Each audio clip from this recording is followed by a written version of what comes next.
মহাভারতে কর্ণ দুর্যোধনের প্রতি সমর্পণ করেছিল, ফলাফল হয়েছিল কুরুক্ষেত্রের যুদ্ধে তার মৃত্যু। অন্যদিকে অর্জুন শ্রীকৃষ্ণের প্রতি সমর্পণ করেছিল, তার ফলাফল হয়েছিল পরম বিশ্বরূপ দর্শন এবং কুরুক্ষেত্রের যুদ্ধে জয়লাভ। সুতরাং আপনি কার কাছে সমর্পণ করছেন সেটা সব থেকে বেশি মূল্য রাখে। নিজে কোন গুরুকে আপনি আপনার জীবনে বাছছেন সেটা সব থেকে বেশি একটা ইম্পর্ট্যান্ট ফ্যাক্টর। আমরা আজকের দিনে বহু ক্ষেত্রে খারাপ লোকেদেরকে ভালো ভেবে ফেলি এবং তাদেরকে নিজেদের আইডিয়াল বানিয়ে নিই। হতেই পারে যে মানুষটাকে আমি নিজের আইডিয়াল বলে ভাবছি সে তো ন্যূনতম সম্মানটা পাওয়ার যোগ্যও নয়, কিন্তু তার সত্ত্বেও আমরা তাদের প্রতি সমর্পণ করে ফেলি এবং এই সমর্পণের ফলে আমরা তাদের গুণগুলোকে ধারণ করতে থাকি। তারা রং ডাইরেকশনসে পরিচালনা করে এবং আমাদের জীবন খারাপ দিকে পরিচালিত হতে থাকে।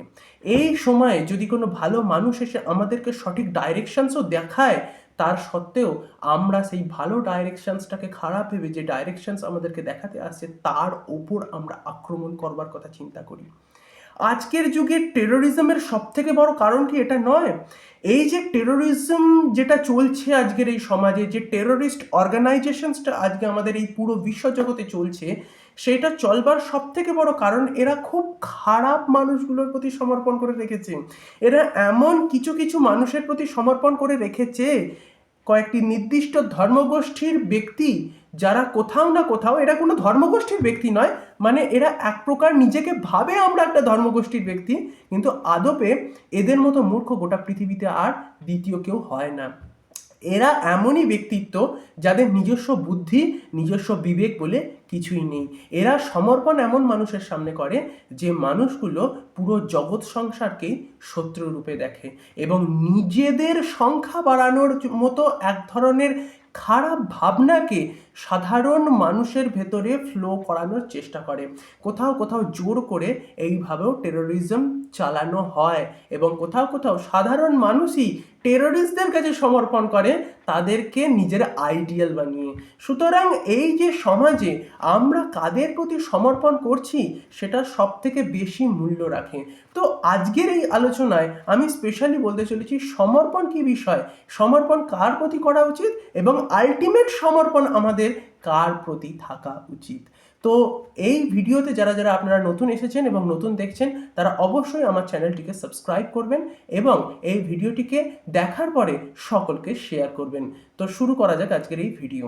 সমর্পণ হচ্ছে সেই বিষয় যে বিষয়ে আমরা একজন মানুষের কাছে নিজেদের সমস্ত কিছুকে, নিজেদের মন তথা বুদ্ধি তথা আত্মাকে তার প্রতি নিবেদন করি, যার ফলে সেই উদ্দিষ্ট ব্যক্তি তথা সেই উদ্দিষ্ট শক্তি আমাদেরকে উত্তম পথে পরিচালনা করে।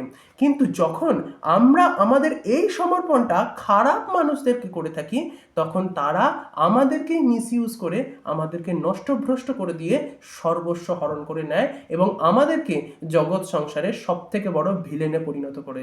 তো সুতরাং আমাদের যেটা উচিত সেটা হচ্ছে একজন ভালো গুরুকে বা একজন ভালো লাইফ কোচকে নিজেদের জীবনে আনা। সুতরাং ভালো গুরুর লক্ষণগুলো কি হবে চলুন একটু আলোচনা করা যাক। ভালো গুরুর লক্ষণই এটা যে সেই ব্যক্তি সম্পূর্ণভাবে সৎ হবে, সেই ব্যক্তি কখনো কারো অনিষ্ট করার কথা ভাববে না, সেই ব্যক্তি সর্বদা ঈশ্বরের মার্গে আমাদেরকে পরিচালনা করবেন এবং সর্বদা আমাদের জীবনে কিভাবে উত্তম আমরা স্থান লাভ করি এবং কিভাবে উত্তম ভাবগুলো বা উত্তম বিচারগুলো আমাদের জীবনে আসে সেই সব বিষয়ে যত্নবান হবেন। উত্তম গুরু আমাদেরকে উদ্দিষ্ট গোলসের দিকে পরিচালনা করে, উদ্দিষ্ট লক্ষ্যের দিকে পরিচালনা করে, যার ফলে আমরা আমাদের জীবনে একটা পারপাস পাই এবং নিজেদের জীবনে এগিয়ে যাই। আমাদের জীবনের বাস্তব সত্যতাকে একজন উত্তম গুরুই দেখাতে সাহায্য করে এবং এই জগতের সত্যতাকেও আমাদের সামনে একজন গুরুই রিভিল করে।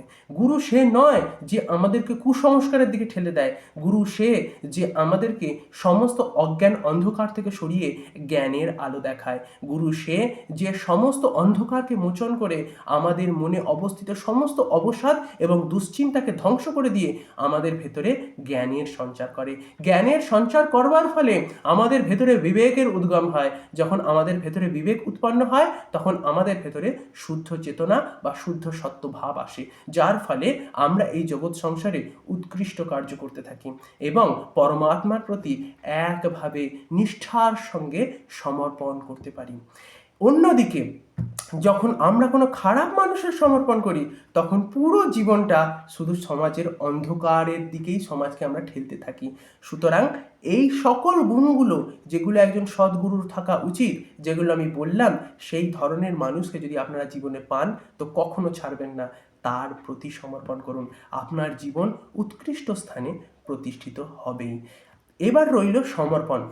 সমর্পণ, আমার কাছে সমর্পণ বলতে একটি গুরুর প্রতি সমর্পণ আর অন্যটি ঈশ্বরের প্রতি সমর্পণ।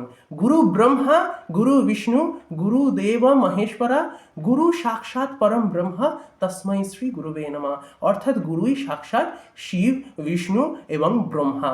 গুরুই আমাদের সাক্ষাৎ পরম ব্রহ্মের স্বরূপ।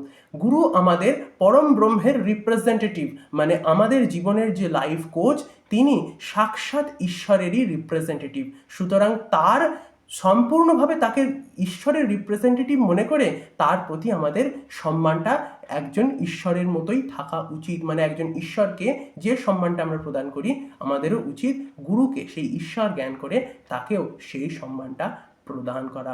এবং চলে আসি এবারে ঈশ্বরের প্রতি সমর্পণের কথা। সমর্পণ আমাদের ভেতরে কিভাবে আসে? সমর্পণ আমাদের ভেতরে আসে একই বিষয়কে বারংবার চিন্তা করতে করতে। বিচার করে দেখুন, আপনারা আপনাদের জীবনে আজ পর্যন্ত যে যে বিষয় সকলে আপনারা সমর্পণ করে রেখে দিয়েছেন, সেই সমস্ত সমর্পণ করবার কারণই হচ্ছে আপনি সেই বিষয়টাকে নিয়ে খুব ভেবেছিলেন এবং বারংবার ভেবেছিলেন বলেই সেই বিষয়টাকে নিয়ে আপনি এতই চিন্তা করেছিলেন যে তাতে সমর্পিত হয়ে গেছিলেন। সিমিলারলি যখন আমরা ঈশ্বরের প্রতি চিন্তা করতে থাকি, বারবার ঈশ্বরকে চিন্তা করতে থাকি, তখন আমাদের ভেতরে ঈশ্বরের প্রতি শ্রদ্ধা আসে। বারবার যখন আমরা ঈশ্বরের প্রতি চিন্তার শ্রদ্ধার সঙ্গে যখন আমরা চিন্তা করতে থাকি তখন তার প্রতি আমাদের প্রেম আসে। প্রেম থেকে আসে ভক্তি, ভক্তি থেকেই আসে সমর্পণ, এবং সমর্পণ আসলে আমরা সমস্ত বন্ধন থেকে সম্পূর্ণরূপে মুক্ত হই। সুতরাং এই হচ্ছে সমর্পণের ব্যাখ্যা। সমর্পণ আনার সব থেকে ভালো রাস্তা শ্রদ্ধা আনা এবং প্রেম আনা। প্রেম এবং শ্রদ্ধা থাকলে সমর্পণ অটোমেটিক্যালি চলে আসে। এইবার রইল আমরা আমাদের ঈশ্বরের প্রতি যে এই যে সমর্পণ করছি, সেই সমর্পণের এই যে ভাব, এই ভাবটা কীরূপ হওয়া উচিত? মানে এর ক্ষেত্রে কি কোনো বিধি কিংবা কোনো কোথাও না কোথাও টার্মস অ্যান্ড কন্ডিশনস থাকে? না, সমর্পণের কোনো টার্মস অ্যান্ড কন্ডিশনস থাকে না। সমর্পণ তো সেই প্রেম, যেই প্রেমে আমরা সাক্ষাৎ হারিয়ে যাই, আর সেই প্রেমের দিকে পরিচালনা করেন আমাদের গুরু। তো সবার আগে আমাদের উচিত উত্তম গুরুকে খোঁজা এবং তারপরে তার দিকে, সেই সাক্ষাৎ পরমেশ্বরের দিকে পরিচালিত হওয়া এবং তার প্রতি পূর্ণ সমর্পণ করা, যার প্রতি সমর্পণ করলে আমরা সমস্ত মায়া সাগর থেকে উত্তীর্ণ হতে পারি।